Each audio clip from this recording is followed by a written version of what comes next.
계속 이어서 팀 켈러의 종교와 복음에 대한 이해를 조금 더 이야기하고 이제 두 번째 저자의 성경 이해를 좀 나누어 보려고 합니다. 이 종교와 복음에 대한 이해가 참 좋은 것 같아요. 별거 아닌 것 같아도요. 참 제가 한번 가르쳐 보니까 굉장히 반향이 좋더라고요. 반응이. 종교는 뭐냐 할 때 종교는 뭐 나는 순종한다. 고로 나는 용납받는다 이런 것이거든요. 복음이라고 하는 것은 나는 용납받는다. 그러므로 나는 순종한다. 용납이 먼저이고 순종이 그 다음이고. 종교는 순종하는 동기는 두려움과 불안이에요. 두렵기 때문에 순종하지 않으면 매맞고 뭐 심판을 받고 불안함이. 순종하는 동기는 감사와 기쁨. 감사와 기쁨이죠. 감사하기 때문에 순종을 하고 기쁨으로 순종하게 되는 것이죠.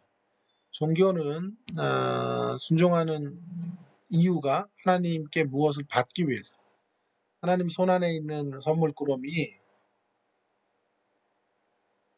받아내기 위해서요. 순종하는 이유는 하나님을 더 알기 위한, 하나님을 기뻐하고 닮아가기 위한, 알고 기뻐하고 닮아가기 위한. 종교는 상황이 잘못될 때 하나님이나 자신에게 분노해요. 왜냐하면 나는 옆에 친구들처럼 누구든지 좋은 사람이 편안한 삶을 살아야 한다라고 믿기 때문인데 그렇지 못하니까 상황이 잘못되어 가는 것은 내가 좋은 사람이 아니라는 뜻이 되고 그런 생각으로 인해서 분노하게 되죠. 복음을 이해한 사람은 상황이 잘못될 때 씨름해요. 그러나 훈련을 허락하신 하나님께서 나의 시련 속에서 아버지의 사랑을 베푸실 것임을 확신해요. 자, 종교는 비난을 당할 때 격노해요. 무너져요. 비난받으면 상처가 엄청 크죠. 비난받으면.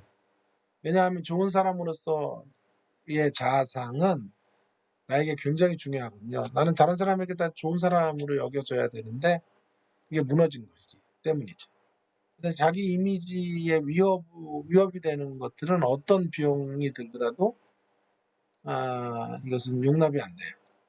없애야 되는 거죠.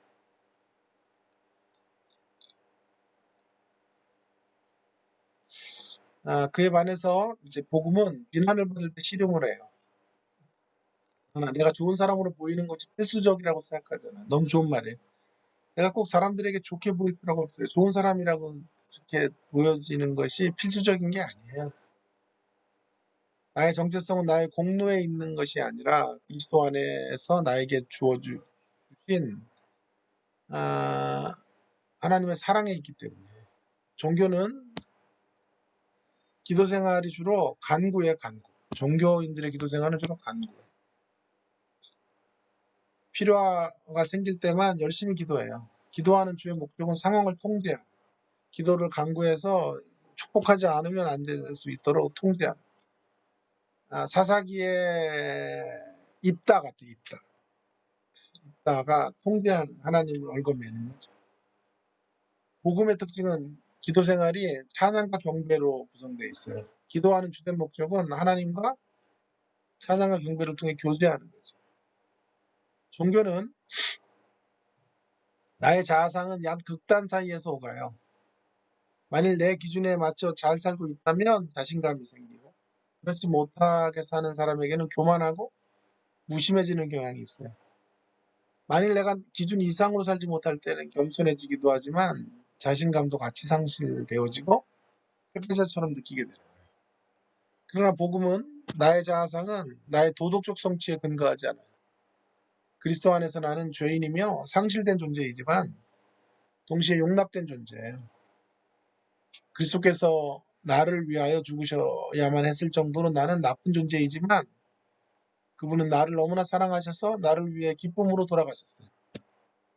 그러므로 앓는 소리 대신에 더 깊은 겸손을, 내세우는 태도 대신에 더 깊은 자신감을 갖게 되는 거죠. 종교는 정체성과 자존감은 내가 얼마나 열심히 사느냐, 얼마나 규범적이냐에 달려 있어. 그러므로 게으르거나 규범적이지 않은 사람들을 무시하는 것이 필연적이에요. 다른 사람들에게 우월감을 느끼며 그들을 무시해요. 그러나 복음은 정체성과 자존감은 나를 포함한 원수들을 위해 죽으신 한 분 위에 근거해요. 나의 나된 것은 오직 은혜뿐이에요. 그러므로 나는 나와 다른 견해를 가진 사람을 무지할 수 없어요. 말싸움에서 반드시 이겨야 되는 것이 아니에요. 내적 필요가 없어요. 저도 돼요. 물러나도 되고 때때로 변론에서 내가 참패해도 돼요. 꼭 반드시 내 논리로 상대를 설득해야 되고 상대를 제압해야 되는 건 아니에요. 자, 종교는 나의 조건이나 성취에 의지하여 영적인 용납을 생각하기 때문에 마음들은 제일 중요한 것 같아요. 우상을 생산해요. 재능이나 윤리, 수준, 개인 훈련, 사회 지위 등 이런 것들을 훈련해. 내게는 이것들을 가지는 것이 절대적으로 필요해요. 그래서 이것들이 나의 주된 희망이 되고 의미가 되고 행복과 안전, 중요성이 돼요. 하나님이 주신다고 내가 믿는 무엇이 돼요.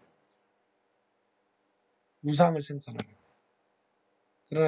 그러나 복음은 내 삶에 많은 것들이 있어요. 가족과 일, 뭐 여러 가지 것들이.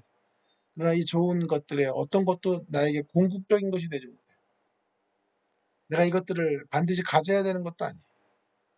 그래서 좋은 것을 위협받거나 상실될 때 그로 말미암아 겪는 불안과 분노와 절망에 제한이 있어요. 그것의 한계들을 두고 넘어서게 된다. 정말 멋있지 않아요? 종교가 가지고 있는 외향적인 그럴싸함 때문에 복음에 많은 해가 되지 않는 사람처럼 여겨질 수가 있지만 실상 그렇지 않아요. 이미 밝힌 것처럼 하나님을 거부하는 것은 불신앙만이 아니라 종교도 하나님을 거부하는 거예요. 비종교는 하나님을 완전히 무시함으로써 그분을 주님과 구원자로 받아들이기를 회피해요. 비종교, 종교 불신자들. 그러나 종교는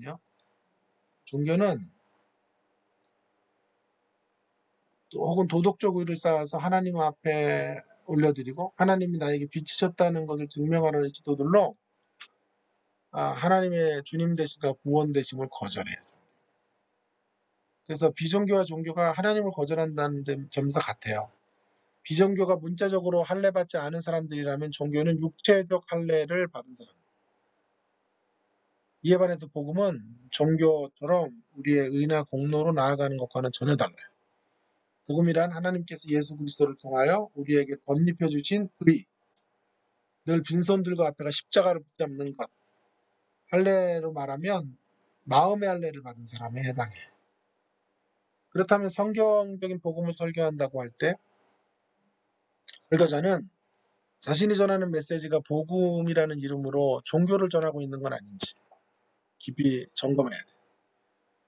팀 켈러는 이것을 비종교와 종교와도 다른 제3의 길로 설교할 것을 제안해요. 왜 그래야만 합니까? 이미 복음을 믿은 사람들에게 다시 복음을 전할 필요가 있는가라는 질문이 생겨요. 그 이유에 대해서 세 가지로 설명할 수 있는데요. 명목상의 기독교인들로 인해서 우리는 다시 복음을 전해야 되고 그리스도를 믿지만 삶은 종교적인 것이 될 때가 있어요. 그리고 잘못된 종교적인 체험들 때문에 우리는 영원히 이런 복음의 가치 위에 기독교 복음을 전해야 된다. 이러한 부분들이 잘 드러난 설교집이 왕의 십자가라는 설교집인데 그 중에 한 편을 제가 여기 요약을 해놨어요. 그래서 여러분이 참고해 주시기를 바라고요. 자, 이제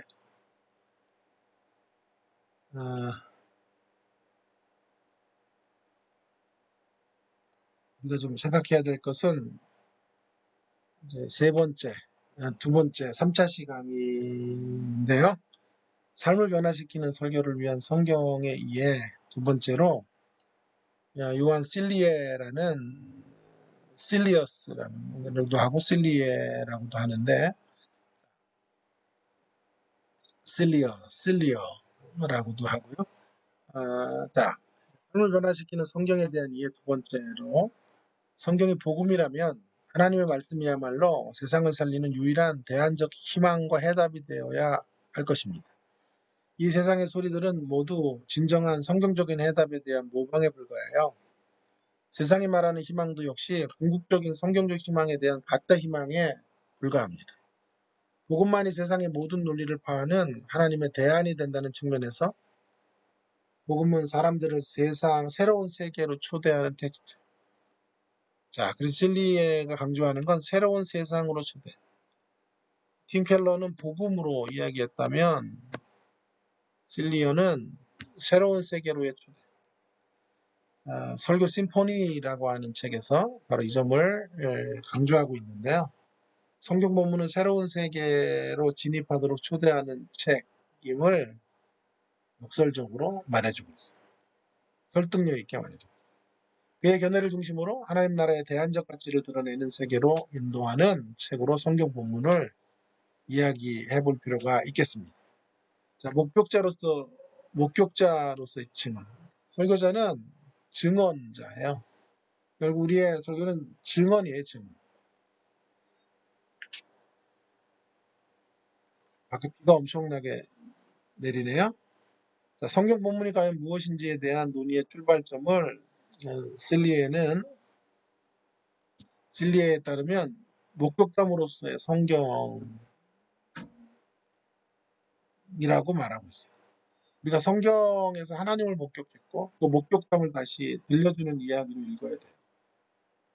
바로 이것이야말로 우리가 설교에서 그대로 실행하기를 원하는 것이에요. 이런 목격담이기에 성경은 어떤 객관적인 설명이나 신앙적 원리 강론 같은 책이 아니에요. 오히려 세상죄를 지고 가는 하나님의 어린 양이로다라고 했었던 것처럼 그 성경 본문 속에서 하나님을 뵐 때 우리도 어떻게 외쳐야 할지에 대한 사례를 제시하고 있어요. 자, 이러한 목격을 한 것을 말하는 사람으로서 증인이 어떠한 태도와 자세로 설교를 전하게 될지 하는 것을 플라톤의 동굴의 비유에서 비유를 통해 좀 각색해서 제가 설명해 볼 필요가 있겠는데요. 어느 사람이 동굴 속에서 태어나서 거기서 자랍니다. 자기가 살고 있는 세상이 전부인 줄 알고 살았던 그 사람이 어느 날 동굴 안 여기저기를 돌아다니다가 길을 잃어요. 집으로 가는 길을 도무지 찾을 수가 없게 되었죠. 저녁이 다 되도록 노력해 보았지만 허사예요. 온몸이 땀으로 범벅이 되어 있고 길을 찾다가 돌에 넘어지고 부딪히고 생긴 상처로 여기저기 피가 흘러요. 죽을 지경이에요. 더 이상 어찌할 도리가 없어서 동굴벽을 벽에 기대어 주저앉고 있는데 벽의 무게가 가해지자 벽이 움직이기 시작해요. 벽이 움직이면서 틈이 생기고 그 틈 사이로 지금까지 보지 못했던 생전 처음 본 동굴 밖의 세상을 보게 된 거예요. 동굴 안에 희미한 불빛 속에서 보았던 세계가 전부였던 그 사람에게 그 밖의 세상은 놀라움과 경이로움 그 자체예요. 각양각색의 나무와 꽃들, 눈부시게 찬란하고 맑고 청아한 하늘, 그리고 생애 처음 본 신선한 바람 등 모든 것이 새롭고 말로 표현할 수 없을 정도로 찬란해. 그 세계를 보고 우여곡절 끝에 다시 자신의 동네로 돌아오게 된 이 사람은 어떻게 변했을까요?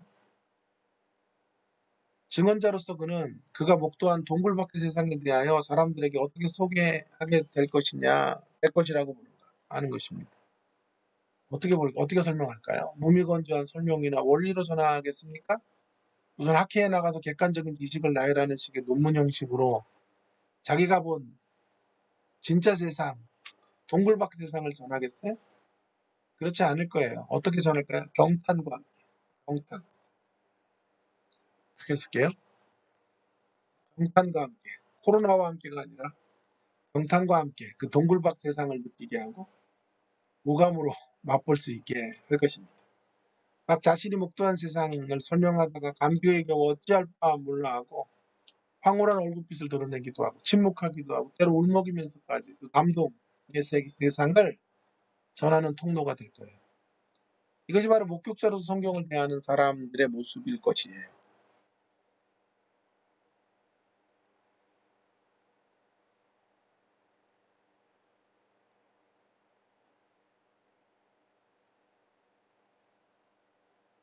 목격자로서 성경을 대하는 사람들이 바로 이렇게 설교할 수밖에 없을 거예요.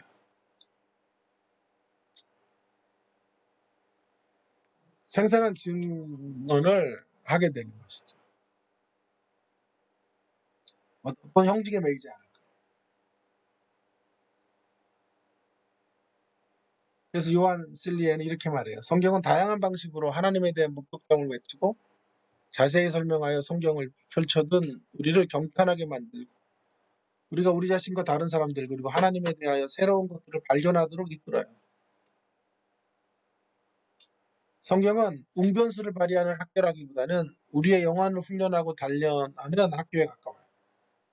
그래서 성경은 내러티브를 동원하여 이전에 꿈꿔보지 못한 새로운 지평과 새로운 관점을 열어줘요. 그리고 우리가 현재 살고 있는 세상을 새롭게 바라보며 그 속에서 새롭게 살아가면서 새롭게 만들 수 있는 대안을 제시해요. 토마스 롱은 이러한 외침을 통하여 자신이 목격한 것을 다른 이들에게 전하는 것은 설교라 라고 말했어요. 그에게 설교자는 증인이고 설교는 한마디로 증인이 본 것을 증언하는 거죠. 한마디로 증언하는 설교인 셈이죠. 설교자가 설교를 증언의 텍스트로 이해하고 전달해야 한다면 설교자는 단지 성경에 대한 정보를 모으고 나열하는 사람이 아니에요. 본문을 통해 하나님의 음성을 듣고 경험한 것을 증거하는.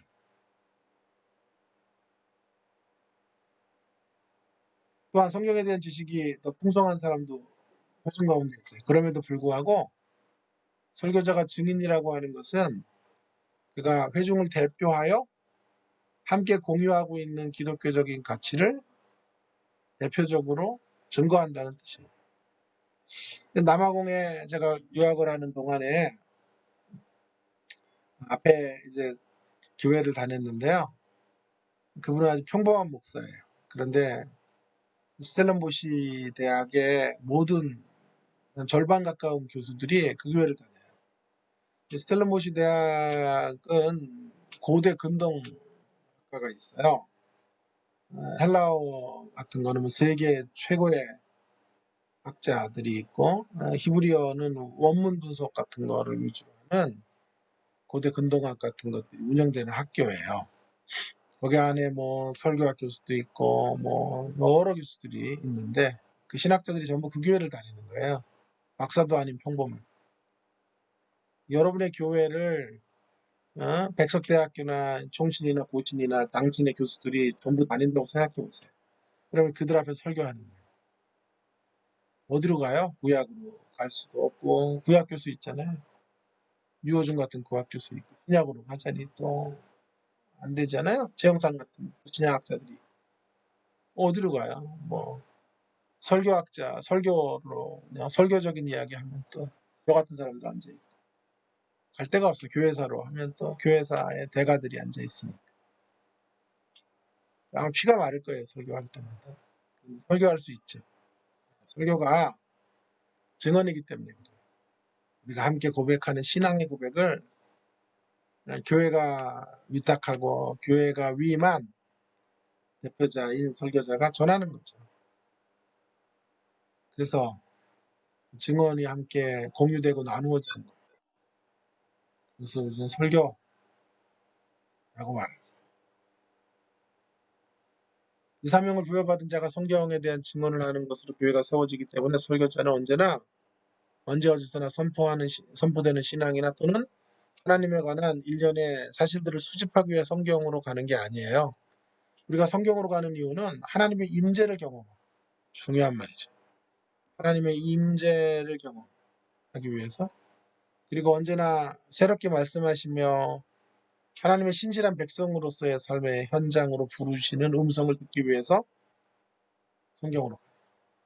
이것이 사실이라면 목격자로서 설교자는 성경을 대하는 잘못된 태도에 대한 새로운 인식을 가져야 돼요. 설교자 혼자 소대에서 준비하는 게 아니에요. 다시 강조합니다. 공동체의 대표로서 하나님의 음성을 듣는 작업이에요. 공동체의 대표로서.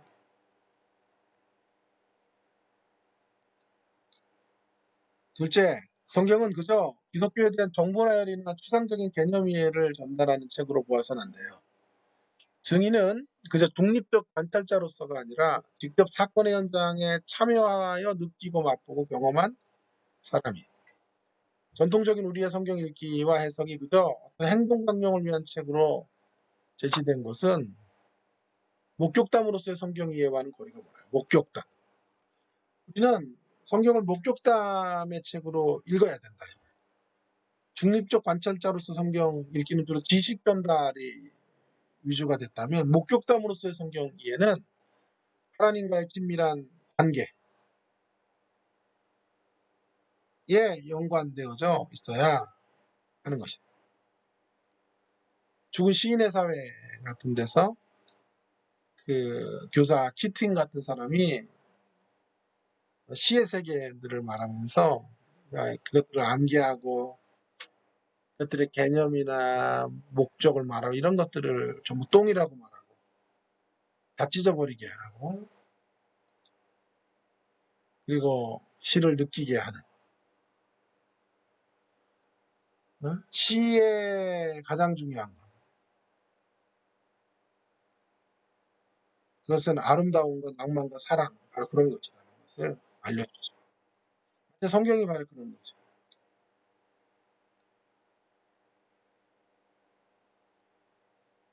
성경은 바로 그런 증언의 책이고 원리 강론 같은 책이 아니에요.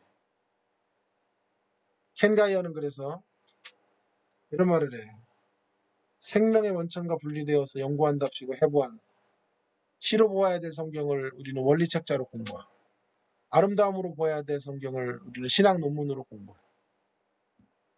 이런 면에서 정말 우리 전통적 신앙이 많이 반성해야 돼요. 낭만으로 보아야 될 성경을 우리는 역사 기록으로 공부해요. 사랑으로 보아야 될 성경을 우리는 행동 규범으로 공부해요. 셋째, 두 번째가 연관되어서 연장선상에서 증인의 개념으로서 성경을 이해하게 될 때 설교자는 이제 한 가지 접근법으로 성경을 해석하고 설교하지 않아요. 증언자가 자신이 목격한 것을 그저 강의하는 것처럼 전하거나 추상적인 언어로 설명하지 않지요. 자신이 표현할 수 있는 모든 수단과 방법과 텍스처와 그리고 모든 것들 활용하죠. 그렇게 해서 하나님의 말씀을 생생하게 들려주는 것처럼 우리도 그렇게 하게 된다라고 하는 것이에요. 증인의 개념은 다양한 설교자의 이미지에 대한 통합적 관점이에요. 통합적 관점. 이것이냐 저것이냐의 취사 선택이 아니라 이것도 취하고 저것도 버리지 않는 그런 통합적 관점으로 증인은 설교해요. 예를 들어서 전통적인 설교자의 이미지는 헤럴드, 하나님의 전령으로 전하였어요. 최근의 설교자의 가장 중요한 이미지로 각광받는 건 스토리텔러로서의 이미지. 증인은 바로 이러한 양극단에 있는 이미지들을 취합하는 통합적 이미지. 성경이 증언하는 풍성하고 경이로운 세계에 대한 하나의 완벽하고 절대적인 방법론이나 형식은 없어요. 이 위대한 목격담을 담아낼 수 있는 다양한 그릇과 방식이 존재할 수밖에 없는 거죠. 그래서 증언의 책으로 성경은 다양성과 다차원성을 갖고 있는 거예요. 이것만 전부다. 이런 형태로만 설교해야 된다라고 하는 건 틀렸어요. 제 지도교수의 주장처럼 목격담으로 성경을 다루는 설교를 한다는 것은 본문의 수많은 음성을 경청하는 것이고 본문의 가락에 맞춰 춤을 추는 거죠.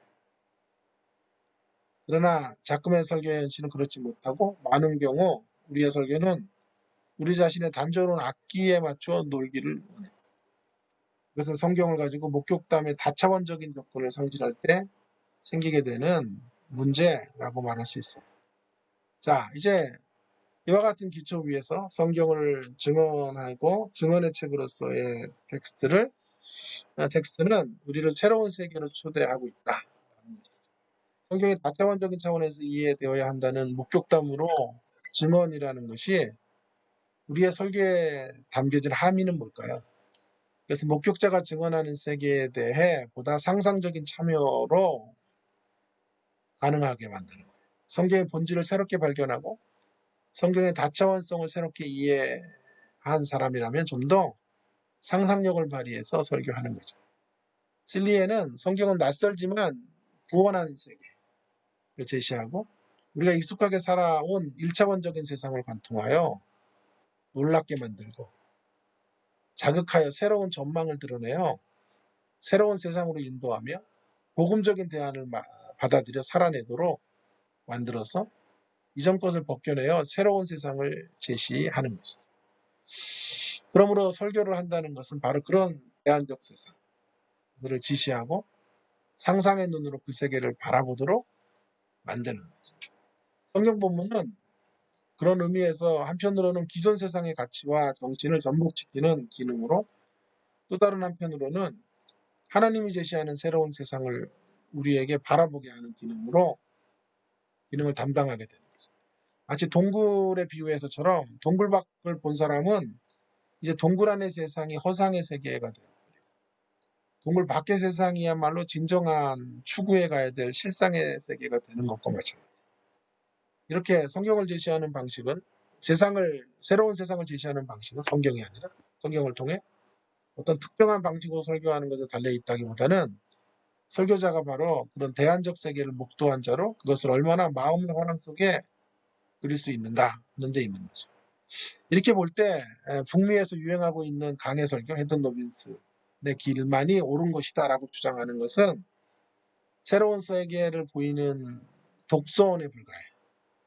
강해 설교가 중요한 것은 맞지만 그래서 존중되어져야 될 소중한 대목들이 많지만 그것 하나로 예를 들어 강해 설교는 주로 어떤 형태로 설교를 하라 그러냐 하면 메인 아이디어로 설교를 해야 된다는 거거든요. 메인 아이디어의 어떤 문학적 문단들이 길어야 돼요. 그렇게만 설교하고 그 메인 아이디어를 제대로 발견하지 못한 설교들은 설교가 아니다 이런 식으로 가거나 그래서 막 싸워요. 내 메인 아이디어가 옳다. 네 메인 아이디어가 옳다. 그래서 그런 분들은 아주 짧은 구절이나 단어를 가지고 설교하고 전하는 것은 설교라고 말하지 않아요. 예를 들어 로이드 존스 같은 스타일이나 우리나라에 뭐 또 그런 선교도 운동을 하는 분들의 설교 이런 것들을 설교로 여기질 않아요. 그러나 우리의 기준은 어떻게 대안적 세계들로 초대할 수 있느냐 하는 것이 목적이기 때문에 이런 입장과 하나 될 수는 동의하지 않아요.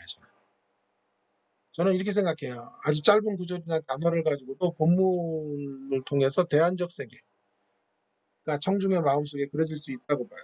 그것에 대한 결정적 기준은 설교자가 본문이 제시하는 세상을 상상력을 동원해서 상상력을 자극하는 방식으로 그려내고 있느냐에 달려 있는 거죠. 그 세계가 설득이 되고 그 세계의 사람으로 세워지느냐가 목표지 무슨 메인 아이디어를 뭐 어떻게 누가 더 올바르게 잡았느냐 하는 것들은 부차적인 문제가 되는 거죠. 주변 부분에 메인 아이디어에 해당하는 예를 들어 탕자의 비유의 메인 아이디어가 아버지의 사랑이라고 할 수 있어요. 지금까지 논의. 그러면 탕자의 돌아옴 이런 거 설교할 수 없다고 말하는 건 잘못된 생각인 거죠. 둘째 아들에 대한 조명, 뭐 허랑방탕하여 단어 하나 가지고 설교할 수 없냐? 아니요. 메인 아이디어에 종속되어 있는 사람들은 메인 아이디어 파라 그럽시다. 매파죠. 메인 아이디어 파들은 바로 자기가 잡은 메인 아이디어 그것 외에는 하나님의 사랑을 말하는 것 외에는 탕자의 비유를 설교할 수 없다고 말하는데 그건 너무 극단이란 말이에요.